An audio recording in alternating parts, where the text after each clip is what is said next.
Greetings, everyone. Welcome to the 12th lecture of Rest in Belief. Up until now, we have been dissecting the historical framework of the book of Acts. The thoroughly closed gates of Jerusalem were blown apart by the martyrdom of Stephen. The stage was shifted to Antioch. And through the separation of Barnabas and Paul, the gospel advanced past Samaria toward the uttermost part of the earth. Now, today in Lecture 12, we will contrast the ministries of the two apostles who sustained the entirety of the book of Acts, Peter and Paul. Furthermore, we will trace the final fate of John Mark, who had fled, unable to endure the burden of the law, and uncover the mystery of prophetic restoration hidden at the very end of the age of grace. The book of Acts is a book that can never be read as one lumped together narrative. This book possesses a dual structure, split exactly in half.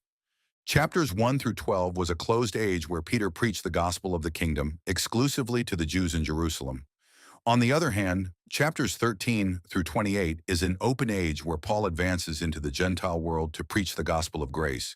The central figures, the stages, and the target audiences are completely different. Even the manner in which miracles occurred was entirely different. The miracles of Peter in the first half were strictly miracles that draw people in, where people had to physically come to Jerusalem, hoping that at least Peter's shadow might overshadow them. Conversely, the miracles of Paul in the latter half were miracles extending out to the world, where handkerchiefs or aprons brought from his body were delivered to distant Gentile regions, manifesting God's power. Furthermore, Peter established the acts of the law and baptism as conditions for salvation, but Paul proclaimed absolute grace, where one is justified by faith alone. The audiences are different, the miracles are different, and the laws of salvation are different. What does this signify? It means that the book of Acts is not a standard doctrinal manual that today's church should blindly follow. It is a rough transitional history book, transitioning from the law to grace. If you do not acknowledge this structure, the Bible will forever remain full of contradictions to you. Now, having concluded our structural analysis of Acts, let us turn our eyes to a figure hidden behind the scenes of this history. Do you remember Lecture 11?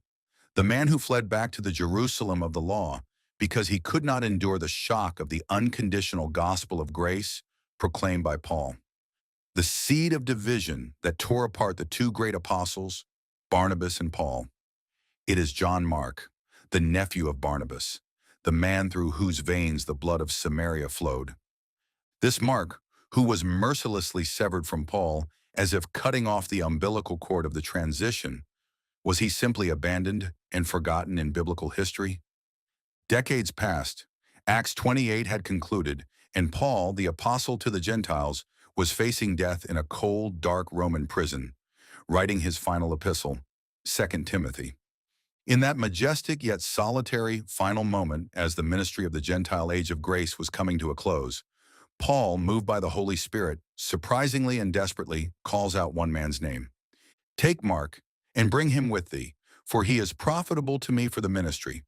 2 Timothy 4:11. Everyone, can you see this?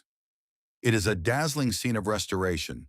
The weak and unstable transitional man, Mark, who had once fled, unable to handle the gospel of grace, is finally absorbed and restored into Paul, the body of pure grace, in the Roman prison at the uttermost part of the earth. However, everyone, this meeting does not merely depict a human reconciliation. Within this scene, God hid the timeline that will unfold in the book of Revelation in the future. Why did Paul specifically summon Mark, not in the middle of his ministry, but in the very last epistle of the age of grace, with his death imminent? When the Gentile age of grace, typified by Paul, ends and the church is raptured up into heaven, another massive spiritual transition will descend upon this earth.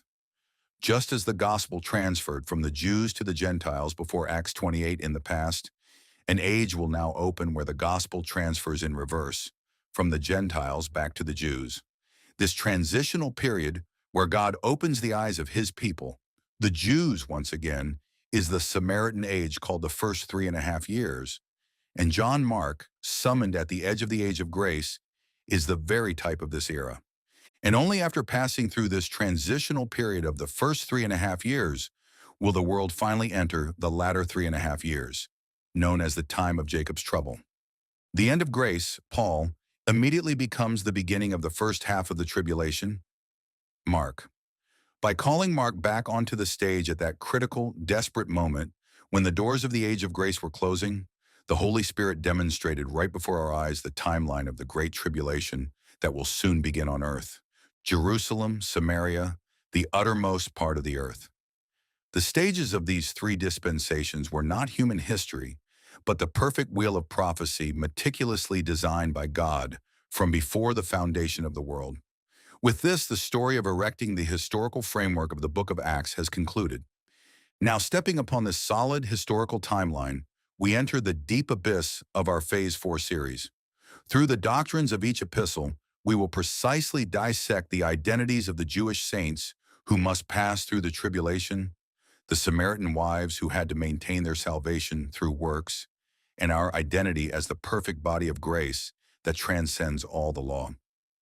As our first session, in our next Lecture 13, we will uncover the true doctrinal identity of the Pentecost Upper Room event in Acts chapter 2. Do not miss the next lecture, which will completely shatter the framework of the mainstream church. Until now, this has been Rest in Belief. Thank you.